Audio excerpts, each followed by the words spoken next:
relates to those matters. So I'm happy to do that. And if we can look into Nygil Cullins the same way, I know we know a lot about, we don't know enough about Deacon Johnny Holman Sr. yet, but I want to also add Nygil Cullins to that call, because similar to how you came up and said we have an investigation, I now think we may not have one there. Okay, and I can't speak to it. And if we don't, I would like to release the tape, because there's not one going.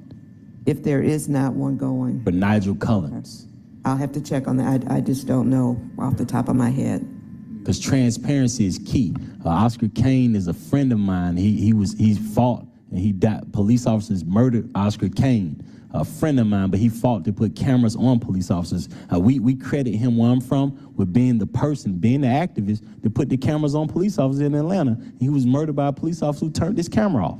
And so to understand the transparency that we could have here, I just want to make sure it's happening. And so if there's not already an investigation for Nygil Cullins, I would want to be like expeditiously with releasing that tape. So before one starts, similar to how we were with the training facility, because we got that out with the. But there was a request for that. But we still put it out? Right, because there was an open records request at the time that we put it out. Okay. Okay. But I don't know Cullins off the top of my head. I will have to check into that, and I'm happy to do that. All right, thank you. Councilmember